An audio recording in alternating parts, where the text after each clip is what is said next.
as we indicated at the start of the show, we have not one but two special guests joining us. Kendrick, you can you bring them on? There they are. There they are.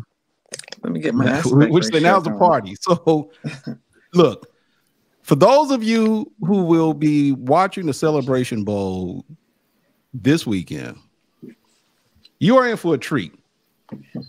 Not just because it's Howard versus FAMU, but the individuals calling the game represent Howard and FAMU.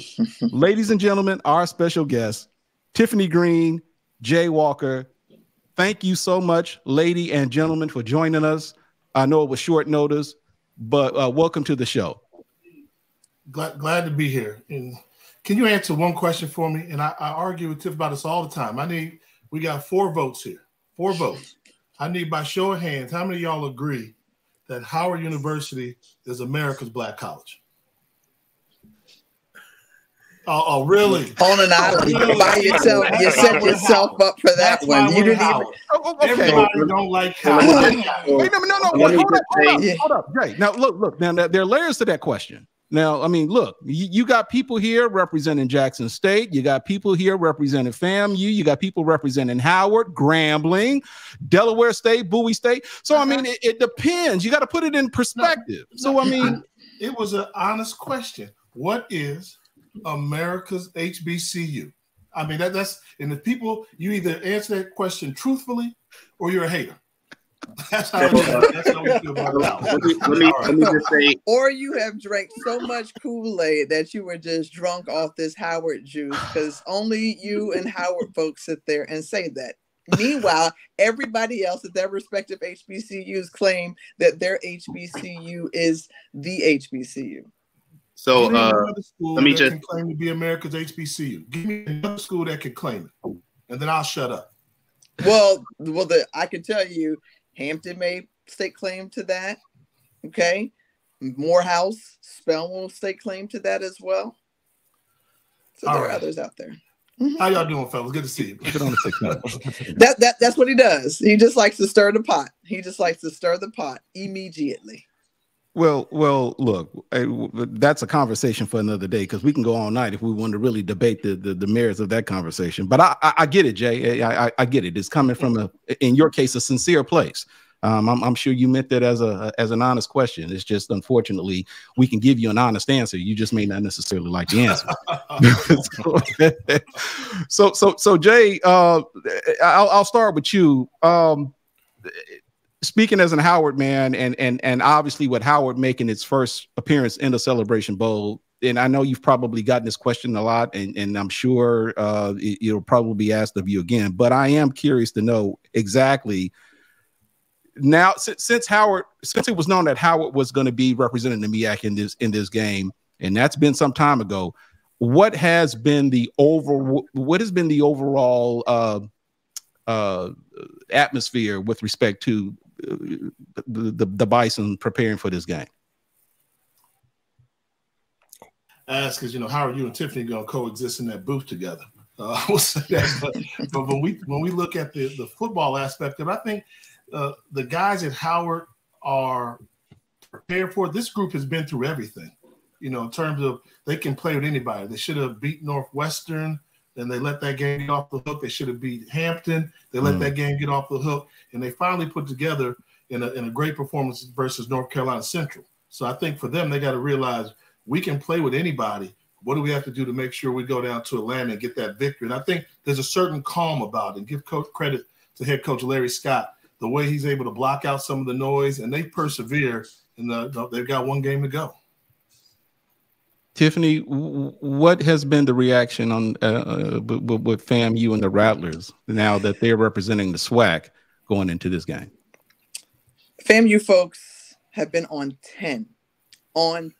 Outside of the question that Jay said in regards to, hey, how are y'all gonna go, at it in the booth, and what's that gonna play out like? Like, FAMU fans have been waiting. They have been on the edge of their seat and waiting for this moment to kind of reestablish themselves in the college football landscape and the HBCU landscape. So it's been insane. Like, I've watched and listened to and been, hearing some of the chatter within the chat rooms and on social media, but just the conversation throughout Rattler Nation is they're so excited. They're so ready to strike and strike again.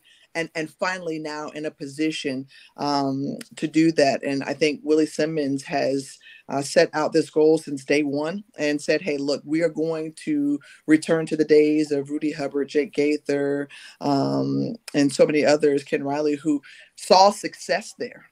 And for him to be able to do it and do it in a dominating fashion this year, we brag different. That's what we say. We brag different. And this Rattler football team has given Rattler fans so much to brag about. Excellent defense, top-ranked defense within FCS, a quarterback who is, SWAC player of the year on offense. And so this is a team that you really want to get behind and cheer for, and they've done it the right way.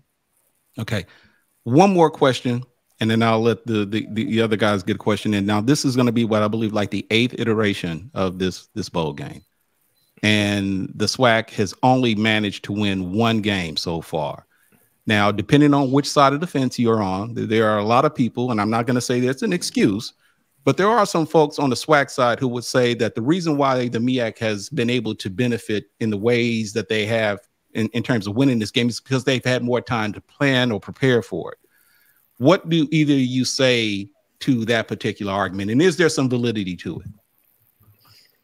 I think it can help and hurt. I don't know that I give so much to that as the physical nature of the MEAC. I mean, that's kind of the smash mouth dominating type of football. And they've always been the more physical team coming in. The SWAC has speed. There's more finesse there. But I think the physicality is what you always end up hearing on the back end when SWAC teams go up against the MEAC. Good for FAMU, though, that, just 3 years removed from the MEAC. And, they've got about 8 MEAC championships. They've played Howard numerous times. And so I think that this year's version of the Celebration Bowl is more intriguing because I think FAMU has a physical dominance about them that can match that of Howard and the MEAC. Jay, your thoughts on that? See, FAMU is more intriguing because it's FAMU involved, right? Not when we had Coach Prime for 2 years and everybody else. That's that FAMU stuff I deal with all the time. But I think that, the question is, if you talk to any football coach, they say, do we want to go a whole month without playing a football game? The answer is no. But if they have an opportunity to get healthy within that month, and if they're beat up, then the answer would be yes. But I think a month is a long time. When you look at the game that the MEAC lost, North Carolina Central to Grambling, I mean, they only scored 9 points. And you could tell clearly offensively they were off. They had the things you would have when you're a little bit rusty, drop balls, block punts, stuff like that nature. So I do think that, the SWAC is getting a little bit better. So, you know what? We're hot. Let's stay hot. If you win that SWAC championship, you're hot. Stay hot. So I think the coaches have started to make that adjustment. And I think, it's good for, for some fun like we're having right now. But at the end of the day, you got all that adrenaline up there. You want to go ahead and kick it off, whether it's been 2 weeks or 4 weeks. Mm-hmm. Chris, Kendrick, Jarrett. Yeah, Tiffany and Jay, thanks for joining us. I really appreciate it. Both of you represent each school that's playing in the game, and I know you guys are consummate professionals. How are you going to be able to cover this football game without getting emotionally involved in it? Professional. Yeah. Big professional. I mean, when we saw this lining up, I mean, first thing we said, we've both been there. We've called games where our schools have lost. Mm-hmm. And I don't know if y'all know on the air how we're taking it. You really don't. Like, I may tease Tiff in a commercial break, like, wow, I know that hurts. And she'll do the same thing with me. I mean, she saw me call the game when I was hurt when Howard blew that lead to Hampton Institute. That really upset me there, but hopefully it didn't show on the air. So what I've seen there when she's seen Cookman beat Florida A&M and it hurt her, we try not to make it show on there. We'll be professional about it. I echo that sentiment. It's just plain and simple. I think people are expecting or wanting more. But at the end of the day, we still have a job to do. And quite honestly, we still have to cover teams beyond this season, you know, coaches, players, programs. And so it's our job first, and loyalties to our universities aside. And we put those aside every time that we call our alma maters. So I think we'll be good. And I'll give you just a little sneak peek. In the beginning of the game, you'll be able to know who's Howard and who's FAMU. That's all I'm gonna say. Is there going to be like any like small wagers between you two guys? Like if the outcome of this game is in one of you guys' favor? I don't bet on sports. So, I don't bet on sports. And her team is favored by a couple points. So why would I take that bet, man? You're trying to set me up, Kendrick. You're trying to set me up. No, don't do that. So we've talked about a couple of different things, like, you know, whose fans are going to be there in full effect. We've played with some ideas, but honestly, we're keeping it cool. Nothing is on the table. And you know, think about it is like, here's how Tiff is. Tiff is so diehard. So diehard. I mean, she was orange and green queen. So I always say that she's, you know, everything about family she knows. There is nothing I could ever put in place in a bet that would have her put on something that had Howard University on. I mean, she's just not going to do it. Period. I mean, you know, Howard could beat her by 20, and she won't wear a Howard T-shirt if that were the bet. That's just everything she got in her closet is orange and green. Period. Wow. Does he know? Like, he played with my cousin. He played football with my cousin at Howard, and you know, some of my other family members went to Howard. So at the end of the day, I'm HBCU proud, but yeah, it'd be tough. It'd be tough. Chris? So, of course, I'm sure you guys probably haven't watched the show before, but I've been, you know, hyping this up as the Black Excellence Bowl since Howard won the MEAC a few weeks ago, and I've been, you know, waiting for FAMU to, you know, complete that end of the bargain, and thankfully they did. So it seems like this is something that, from a marketing, you know, from a marketer's perspective, is a dream. You've got two of the signature HBCUs in the country and what is considered the Black Mecca of Atlanta, Georgia, two great football teams, and it's the first bowl game of the season. Like, how do you think this could elevate, you know, HBCU culture and, you know, get our schools, you know, more exposure, positive exposure, you know, in front of a national audience? Well, what I think is so great about this, I mean, is the fact that you talk about kind of the academic excellence, but the passionate fan bases that come in with, and there are so many ties that you have to the city of Atlanta, and that brand just only gets stronger. And I think, too, the focus is on the game and the institutions that draws you in. So I think it's going to be something that only elevates what we've already seen throughout the season, and what Jay and I have endeavored to do every time that we step inside the booth. I mean, it's a chance to continue to highlight and brag on the things that are going well and right, and the wonderful, you know, fruit that's fallen from the trees of both FAMU and Howard.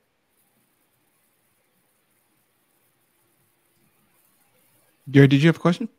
Yeah. So you guys, both of your respective schools had a lot of narratives that were surrounding them throughout the season. You know, Florida A&M had, you know, they were looked at as the favorite in the SWAC, but throughout the season there was a lot of said about, you know, their inconsistencies on offense. But that dark cloud defense, you know, is a great equalizer. And Howard came into the season, you know, looked at as the team that was gifted a MEAC championship, you know, a co-championship, and they were fighting against, you know, a MEAC that was many thought was controlled by North Carolina Central.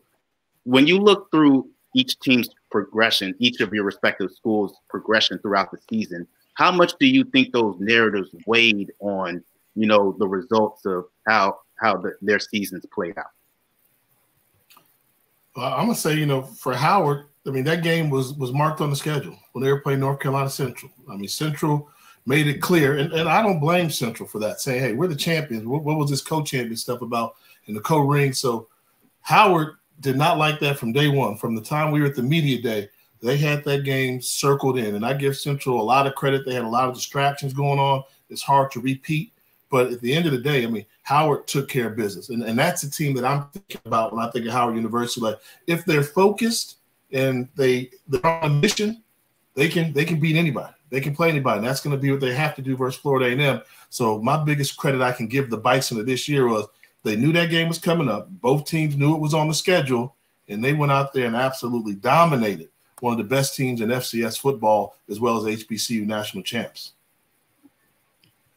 I would agree. It absolutely fueled, I think, Howard's drive. I mean, there was so much bulletin board material coming into the season, and that carried all the way through to November 11th. And there was, I think, also a stamp. Not, sometimes there's a sigh of relief. Oh man, we got there. We made it there. Boom. No, it was a stamp like, okay, we're here. And once you knock off the top dog, that means something. I think for FAMU, managing those expectations, they were fighting to prove to themselves, too, I think, that they could do it.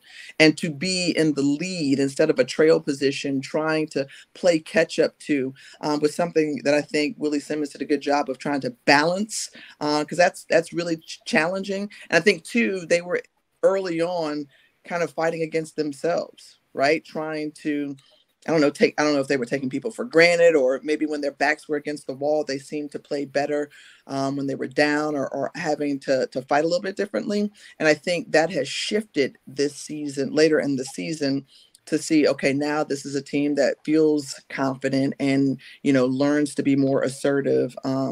So I think they were both fighting to prove something, and obviously they've made it to the part that they wanted to be in, and I'm excited about it. Hey, I'm just reading one of the little comments. Y'all are calling this Bougie Bowl week. I'll take that at Howard. We bougie. I'll take that at Howard. Tim, you should be offended they're calling Florida A&M bougie. No, you know what? I saw the best thing someone put on social media one day, and it was like a comparison of like what it means to be a FAMU Rattler, because it's like a little mix of bougie, a little mix of country, a little mix of, a little ghetto, and like it's just all things combined. So why not embrace it? It's part of us. That was all Kendrick's creative headline mastery. I know you guys got to go. That's a Howard guy. I say thank you on behalf of Howard. We take being bougie as a compliment. Yes. I know you guys got to go, but I would like to just kind of get your thoughts with respect to that familiar time of year, the coaches carousel that we see, with coaches going in and going out with hirings and firings and so forth.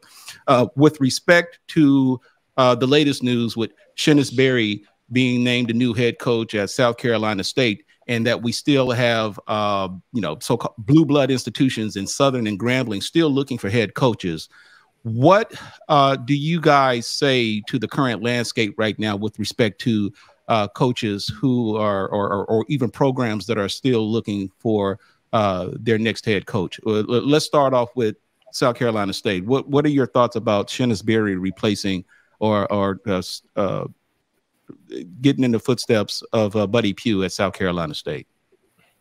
I love it. It was a no-brainer hire. I'm sorry. Like, I think that was just an automatic right down the road. He already knows the area, recruits it well, had success there, and is the right guy to fit the culture there at South Carolina State. And I think he'll have some success. Yeah, I mean, it would have been a bigger question mark had they not been able to sign Shennis Berry. With all the success he had, he was the hottest HBCU Coach of the Year candidate. And for him to be right there in the state and Buddy Pugh leaving the state, it just checked all the boxes. So, I want to give hats off to, legendary Coach Buddy Pugh, who served as athletic director during the hiring process, for them to go ahead and get their man. And I think that makes a lot of sense. And then finally, Grambling and Southern also trying to fill vacancies there. And I guess the unique thing about that is that Eric Dooley was let go after 2 seasons. Hugh Jackson was let go at Grambling after 2 seasons. What are we to make about the moves those two institutions made? And what if anything at all does it say about the fact that these institutions pulled the trigger in which some may say was too soon? Yeah, I'm scratching my head on that one in a number of fronts. I mean, I get it. If you're going to let go of Eric Dooley before the Bayou Classic. I mean, keep in mind, you're sending a message like, hey, we don't want you to win the Classic because it may be hard to let you go. We know we're going another direction. My own thing is, if you're going to do that before the Classic, you should have already had a coach in place by now. What is Southern University waiting on? If you let guys go that soon in the season, you know once the last game is played who you're going to get. So they should have that in place. At Grambling, I mean, Grambling got to figure some things out because I think they're learning Broderick Fowles was not a bad coach. He was not a bad coach. And then, you've been trying to chase that success that Fowles had, and you pay Hugh Jackson a lot of money. So for the amount of money they were paying Hugh Jackson, I get it when Grambling says, hey, we're paying you too much for the number of victories that you're getting us. We're going to go in a different direction. That was about the finances. But then again, there's a portal period going on right now. The college football landscape has changed. Kids are going to leave. I think those programs are going to be in trouble because they're waiting too long. Kids will leave and jump in the portal and go someplace where they see some stability. And then this new coach that comes in, they got a one-year excuse saying, I didn't get here until the spring. And by now, but if you go in the spring, it's way too late, way too late. So I'm not understanding what's taking place in the state of Louisiana. And in that case, you could say Texas Southern as well, because they've known that McKinney was going to not be renewed for a long time. And they're still sitting out here with no coaches. And last thing, I'm going long, I do the FCS playoffs. If you look in the news, you're seeing FCS coaches being named every week for those vacant jobs. Every week, they're naming a coach, and we have only named one in the HBCU landscape. What's going on? Tiffany, any comments? I would agree to that. I think they're still trying to figure out what their identity is going to be, kind of which way do you want to hire? Do you want to try to make a splash hire, bring in, a big name, or are you going to try to go someone who has been through the HBCU ranks? I think that's always the dilemma or question that a lot of programs have during this time. And so you saw the success that Coach Prime had at Jackson State. You say, okay, well, hey, can we recreate that? And then you saw the other side of the coin with Bethune-Cookman and their challenges with Ed Reed. So I think it's a matter of, hey, do you kind of go the HBCU route, the homegrown kind of thing, or do you try to make a splash hire? And I think they're trying to figure out which direction they want to go. So I'm going to make a splash announcement. I'm going to go ahead and throw my hat in. I'm going to be the next head coach at Virginia Lynchburg. Oh, my God. I heard your conversation about Hey, Ken, can I ask one more question? Yeah, go ahead. Yeah, I know y'all got to go, but thanks. I know they had you up in Montana last week calling the FCS playoff. They had to be fun. Yeah. But both of you, you cover not only by college football, but you cover like FCS football too, and sometimes Division I football too at the FBS level. And there's been this big debate since the Celebration Bowl has started about which one is better for Black colleges, is it the playoff or is it a Celebration Bowl? Based on your experiences and your perspectives, which one would you say is more valuable to Black colleges at this point? I'm gonna answer by this, right? Jay, you just give me the money. Yeah. Give me the money. Guaranteed money. $1 million. Yeah, it's Celebration Bowl by far. And when it first started, I'm a MEAC guy, I'm a Howard guy. Best experience I had in my life was playing, and that most memorable was probably playing in the FCS playoffs when we had to go up to Marshall. And that experience was great. It's playoff football. But after I saw the first Celebration Bowl, I'm sold. It's not even close. Not even close. And you take the money they're going to get, and that $1 million goes a long way for these schools.